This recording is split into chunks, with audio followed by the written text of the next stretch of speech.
Covid vaccine के side effect को लेकर पिछले एक हफ्ते से खबरें आ रही हैं कि कोविड वैक्सीन से कार्डियोवास्कुलर प्रॉब्लम खासतौर से यंगस्टर्स में पाई गई हैं।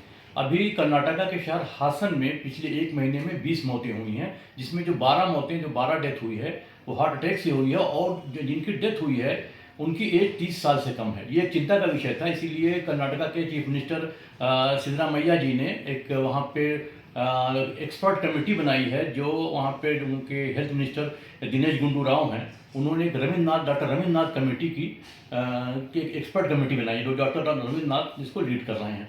उसमें ये स्टडी की जाएगी कि ये जो 20 मौतें हुई हैं, जिसमें से कि 12 मौत जो है वो कार्डियोवास्कुलर यानी कि हार्ट डिजीज यानी कि हार्ट अटैक से हुई है, उसकी वजह क्या, उसके पीछे कोविड वैक्सीन कोई वजह हो सकती है। हालांकि गवर्नमेंट ऑफ इंडिया के हेल्थ डिपार्टमेंट ने, मिनिस्ट्री ऑफ हेल्थ ने वाज़ेह तौर पर साफ तौर पर यह कह दिया है कि कोविड वैक्सीन का हार्ट प्रॉब्लम से या हार्ट डिजीज से कोई ताल्लुक नहीं है। हालांकि जो स्टडी कह रही है वो ये कह रही है कि जो mRNA वैक्सीन है, mRNA वैक्सीन में खासतौर से फाइजर का जो बायोएनटेक या मॉडर्ना है, इसमें जो mRNA है, mRNA की वजह से cardiovascular problem rare to arrest है, और ख़ासतौर से मायोकार्डाइटिस या पेरिकार्डाइटिस, जिसमें आप inflammation of outer layer of heart या इन्फ्लेमेशन ऑफ हार्ट मसल्स कह सकते हैं, इसकी प्रॉब्लम 10,000 में किसी एक केस में आई है, वो भी यंग एज में। इसलिए कोई जो हसन में जो डेथ हुई है उसमें 5 लोग ऐसे हैं जिनकी एज 20 साल से कम है, लेकिन गवर्नमेंट ने मिनिस्ट्री ऑफ हेल्थ ने रूल्ड आउट कर दिया है।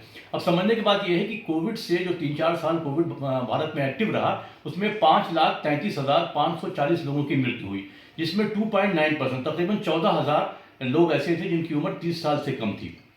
तो कोविड से में एक मेडिकल साइंस में एक टर्म होती है कि हमको सेफ्टी देखनी है या साइड इफेक्ट देखनी है। उस टाइम जब कोविड बहुत तेज़ी से भारत में फैला हुआ था और इतनी ज़्यादा मौतें हो चुकी थी, तो उस टाइम वैक्सीन की ज़रूरत ज़्यादा थी, लाइफ ज़िंदगी को बचाने के लिए वैक्सीन ज़रूरी थी। और उस समय भारत अकेला ऐसा देश था जहाँ पे पूरी दुनिया का 60% प्रोडक्शन खाली वैक्सीन का हुआ, कोविड वैक्सीन का हुआ, और इंडिया ने 90 कंट्रीज़ को वैक्सीन दिया, एक्सपोर्ट किया।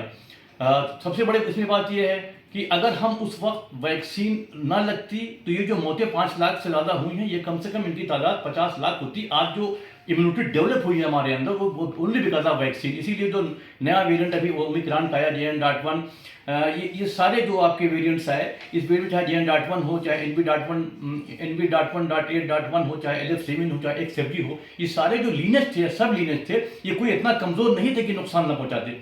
6 महीने में सिर्फ 130 मौतें हुई हैं कोविड को लेके। तो अगर ये लीनेज इतना कमज़ोर नहीं थे कि ये कैजुअलिटी इतनी कम होती।